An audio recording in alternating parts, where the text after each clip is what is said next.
Today in First Chronicles, we're going to be talking about the tribe of Benjamin. And we're going to be in chapter 8 discussing why Benjamin gets an entire chapter and also is mentioned in chapter 7 for a few verses. Why is Benjamin given so much emphasis? And we're going to answer that question in the context of what it may mean to us. And we'll do that today when we come right back.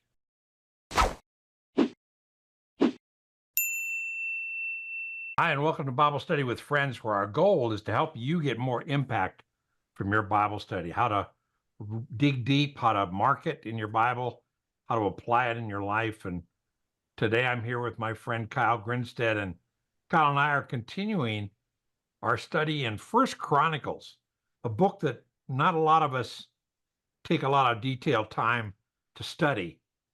I hope you guys on YouTube are ready. We'll get into that. Now, one of the first questions we need to ask, chapter 8 of First Chronicles is all about Benjamin. But we've already talked about Benjamin in chapter 7. There are a few verses that talk about the genealogy of Benjamin. And it talks about 3 sons. But in chapter 8, we're going to talk about 5 sons and start to wonder, why all of a sudden is Benjamin important that it gets 2 different genealogies when David only gets 1 genealogy? So we're going to hopefully answer some questions today. Now, the best explanation of that I found was that in chapter 7, it's talking about the portion of Benjamin that when Assyria had first come in, a portion of Benjamin split off and went with the northern tribes. They're mentioned along with Issachar, which is way up in the north. And in that context, they were completely conquered by Assyria and basically wiped out. And then chapter 8 talks about the other sons, that we get a lineage that is much more complicated and more instructive to us. So that's one of the best illustrations I saw of why the 2.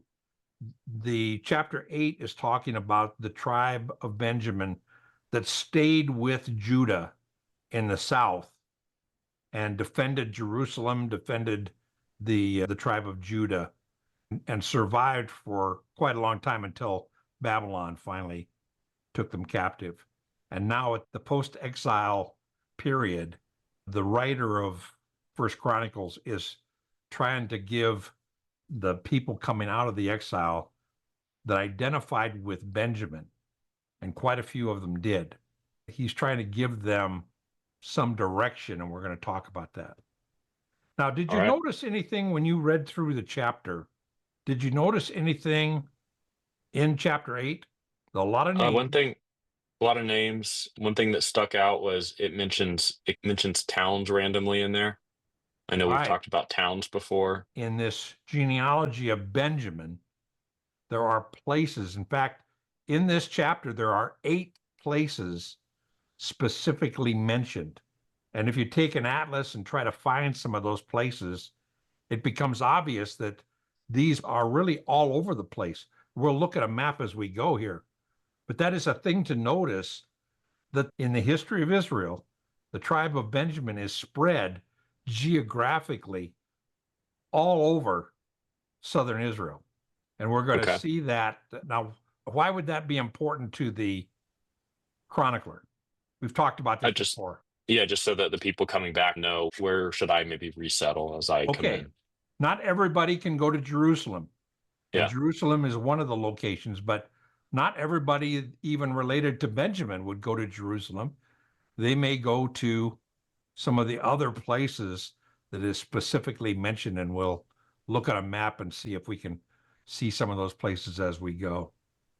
The other thing we notice, Benjamin is the tribe that leads to Saul, who is the first king of Israel. Now, we've talked about this before, that First Chronicles is addressing the line of Messiah and the line of the priests and the temple in Jerusalem, right? Benjamin and King Saul, the first king of Israel, is not in the line of Messiah. So Right. why would it be important to go into the details of how Benjamin ends up producing Saul?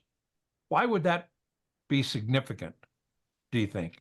I'm thinking maybe because further into the Chronicles, it talks about this relationship between Saul and David, and so Okay, maybe now, there's a relevance. and Jerusalem originally is the capital of King Saul. And Okay. when David becomes king, his capital is in Hebron. It's way south. And later, after a number of years, I can't remember, I think it's 8 years or something, he moves his capital to Jerusalem. And that's where the temple and the significance of Jerusalem really takes off and marries with the line of Messiah. Okay. Now, tracing the first king of Israel, we got to think back a little history. Saul was the first king. Why was he the first king of Israel? Initially, God said that there wouldn't be kings, The God's and plan was not to have a king, right? yeah, and so So, he implemented. There were judges through the book of Judges, and okay. then that leads to this time when Israel finally says, "No, we really want a king." The And people of so, Israel said, "We want a king." yeah, And God said, "The king's going to abuse you." And they said, "Oh, no, we want a king anyway." And so God said, "Okay." And they elected Saul. Saul is an example of the first popular vote. You could say Saul looked good on TV. He was tall, he was regal looking, and he was the first that was elected by the people of Israel. They wanted him as king.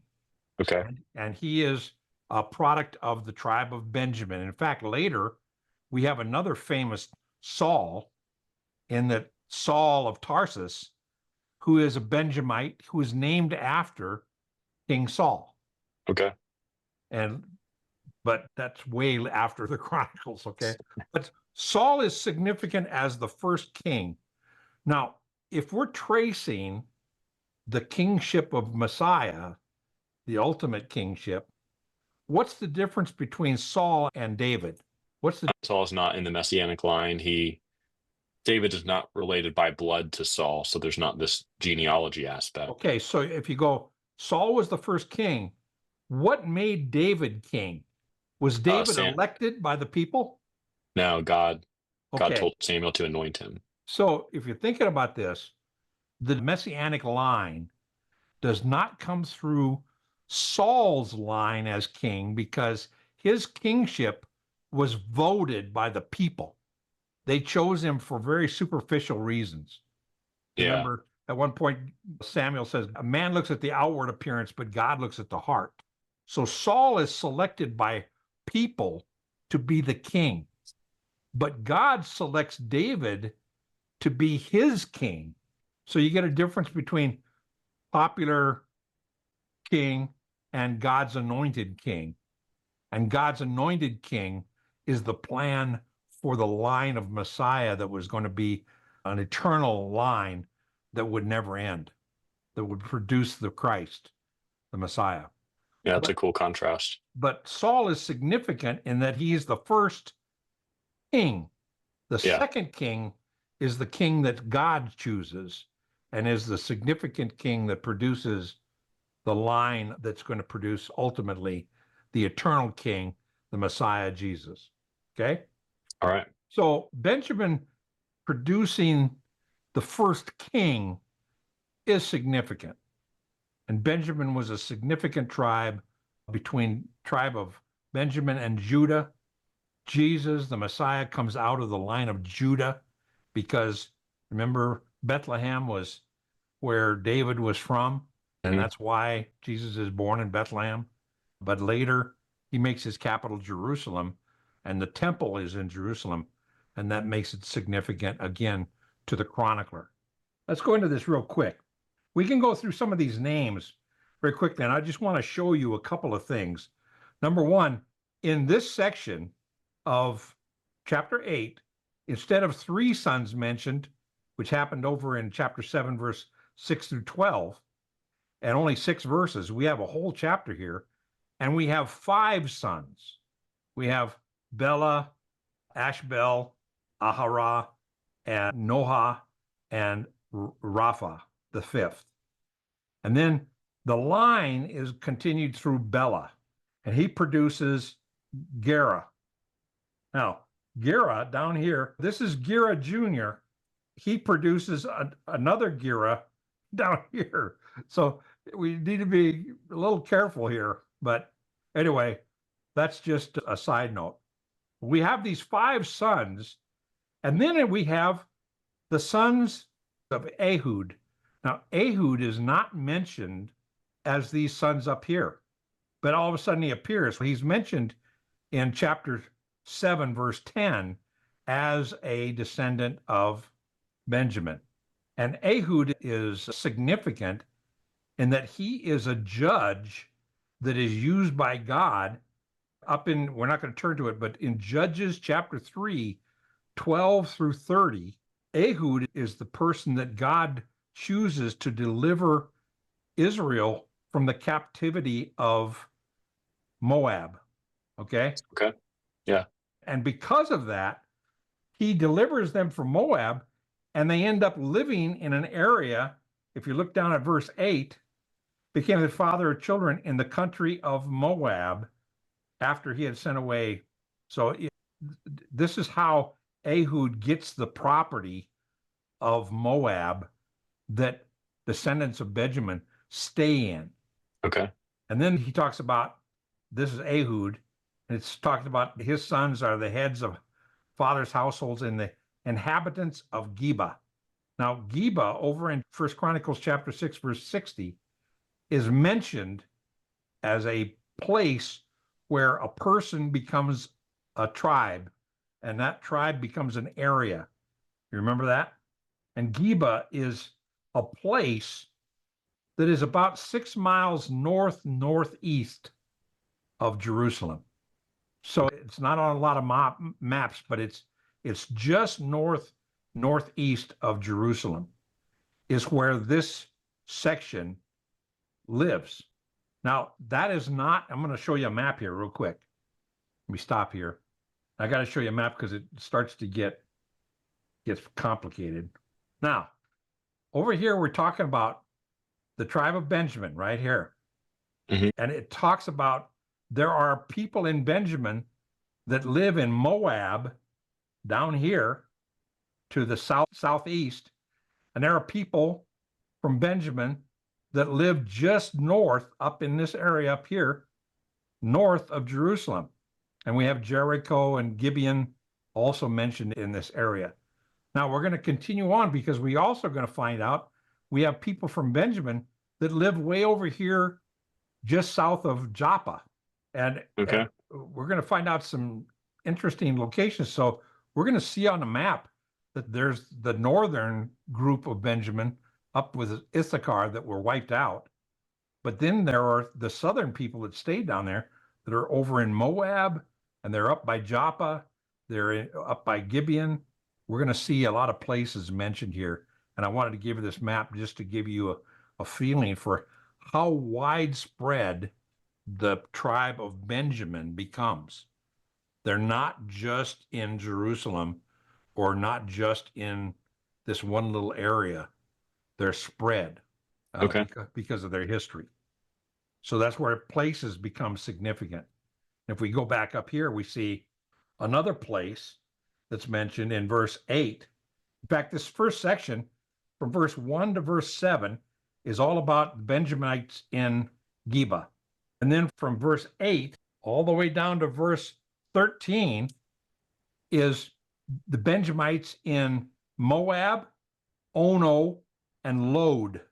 And we see that through these people. And here are women are mentioned. Some are divorced women. And then Hodesh, she produces a number of sons and their sons.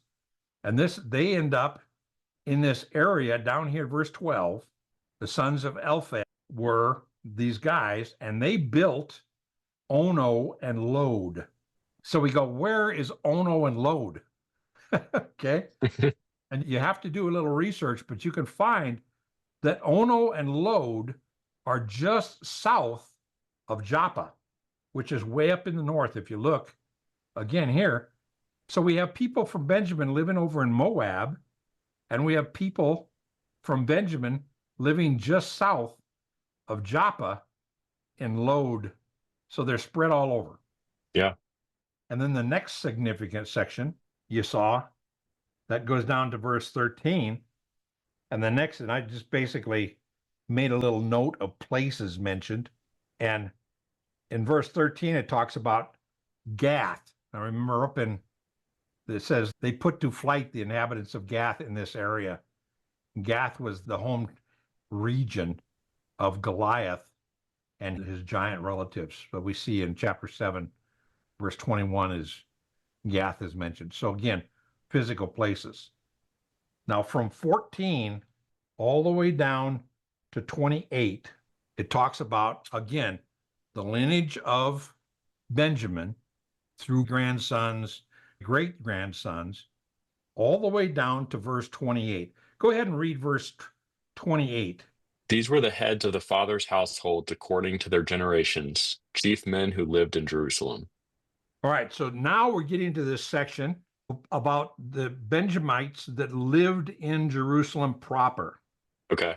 And the significance of that is in 2 Samuel chapter 5, verse 1 to 10, is after David becomes king, he moves from Hebron up to Jerusalem and makes Jerusalem the city of David.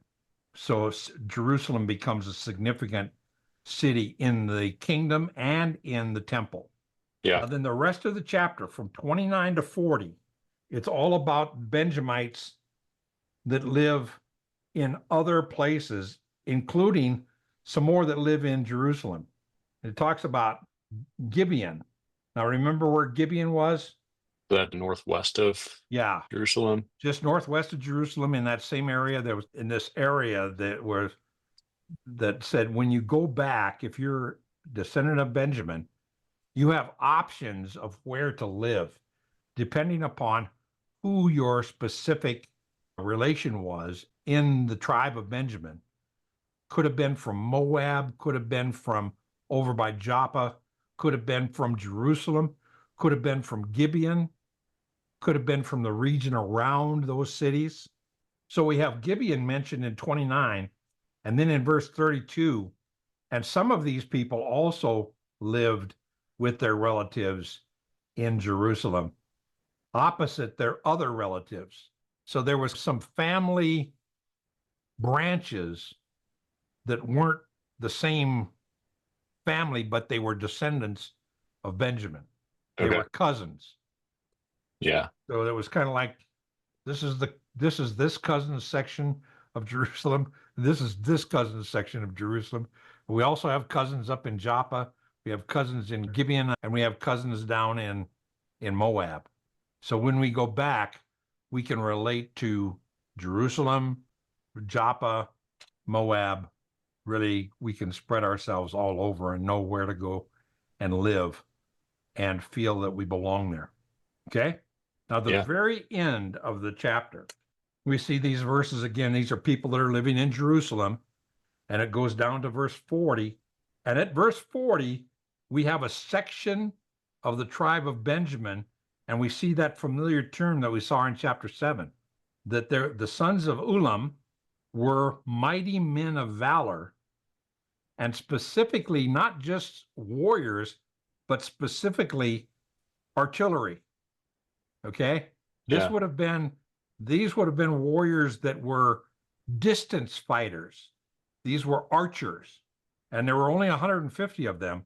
But it's significant that even in this tribe of Benjamin, we have this elite group of warriors called men of valor that are related. So when we come back, if we're related to Benjamin, we may very well end up with the other men of valor from Benjamin and from Israel. We may end up serving in the military specifically as archers. That's cool. And that's basically my takeaway. Now, if we were going to say, how does that relate to anything I'm interested in? And that is, from my takeaway, it's God is interested in the details of people, but he's also interested in the details of the land. He doesn't want people to clump. He wants to spread people out and feel that they belong to the land where they are. Yeah. And it's a thing in my life. I've moved many times, lived in 7 different states and had a lot of different addresses. And I always keep in the back of my mind that wherever God puts me, I want to bloom where I'm planted. You know, if God plants me here just for a short period of time, while I'm here, I want to serve. And I take that from this chapter that the places are as important as the people, in that this is where God wants you to feel planted. Okay. God had spread them around. God is showing that he has a plan for them to be planted all over southern Israel. And they're significant people. Out of them come King Saul.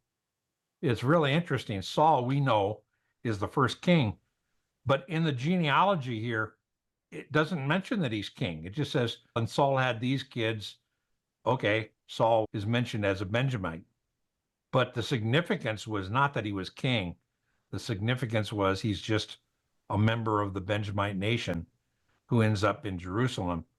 And the king that is significant is David, who's going to end up in Jerusalem, and the line of Messiah comes through him.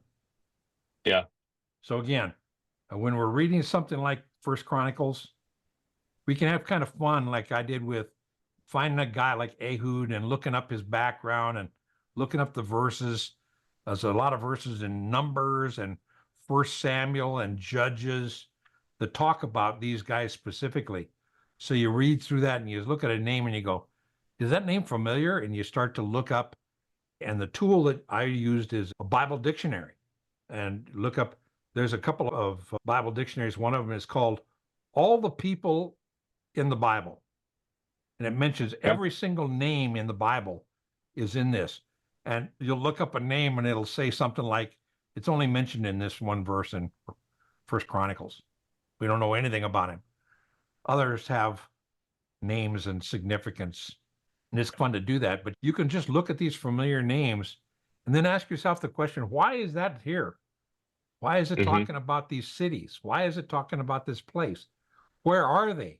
And you look at an atlas and you start to find these places.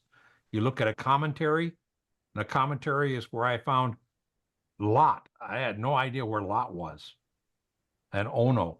Yeah. And I found a commentary that said, oh, it's just south of Joppa. And I went, Okay. Joppa, way over there? Wow. And then, oh, Moab, way over there? That's the fun of a chapter like this. And we can have those kinds of fun and then sit back and ask, what's the significance of that being there that is interesting to me? God cares where I live. He cares what I do while I'm there. He cares about my spiritual descendants. If I lead somebody to Christ, I'm their spiritual father. They lead somebody to Christ, they're their spiritual. And we could do a spiritual genealogy of Len led so-and-so to Christ. His spiritual son was so-and-so, and that would be interesting. Yeah. I had spiritual sons when I lived in Hawaii, and spiritual sons when I lived in California and in Tennessee and in Georgia and New Mexico and Texas and South Dakota. So my life could read like a genealogy out of the book of First Chronicles, in that these are the sons that continue the line of salvation because of Messiah. Very cool. Yeah. A personal application. But today we've been talking about the significance of the tribe of Benjamin producing the first king of Israel. I want to recommend a video to you called King David, Jesus, You and Me. It's out of Psalm 132, and I think you'll enjoy it. If you do, be sure to hit the subscribe button and the like. That helps us with YouTube. And listen, we're going to continue our study in First Chronicles into chapter 9 next week. And until then, God bless you.